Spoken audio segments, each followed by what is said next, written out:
Hey guys, welcome to my another blog. তো কথা না বাড়িয়ে শুরু করা যাক আজকের ধামাকাদার লো বাজেটের ভিডিও। Let's go.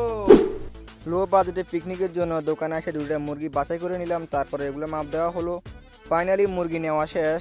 লো বাজেটের কষার মাধ্যমে সেগুলোকে জবাই করা হলো, তারপরে মুরগিগুলোকে পাক পবিত্র করার জন্য কষার কাছে দেওয়া হলো। লো বাজেটে পিকনিকের জন্য দোকানে এসে কিছু লো বাজেটে পণ্য সামগ্রী কিনলাম।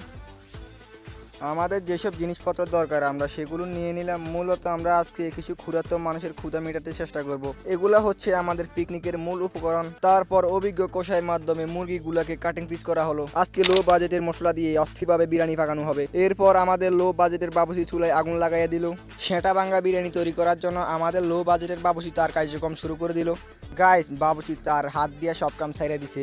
বাপ দাদার 14 গোষ্ঠীর জন্ম এরকম বাবুসি দেখিনি, আজকে ফার্স্ট টাইম দেখছি। গাইস, ফাইনালি বাবুসি তার সকল কার্যক্রম শেষ করে ফেললো। 5 minutes later. 5 মিনিট পর এই মশলাগুলো থেকে কিছু বাজে দুর্গন্ধ বের হচ্ছিল। তখন বাবুসি বুঝতে পারে যে এখানে কিছু চাউল ডাউল দেওয়া লাগবে। তখন বাবুসি ফটাফট চাউল ডাউল দিয়ে লোড করে দিল।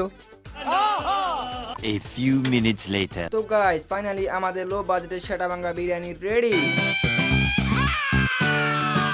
যেহেতু এটা কিছু ক্ষুধার্ত মানুষ অ্যান্ড প্যান্ট সার্কেল নিয়ে খাবো, তাই ছোট ভাই এগুলোকে প্যাকিং করতেছে। গাইস, ফাইনালি আমাদের বিরিয়ানি গুলা প্যাকিং করা কমপ্লিট। যেহেতু এটা কিছু ক্ষুধার্ত মানুষ অ্যান্ড প্যান্ট সার্কেল নিয়ে খাবো, সেই জন্য এটা বাইরে আয়োজন করছি।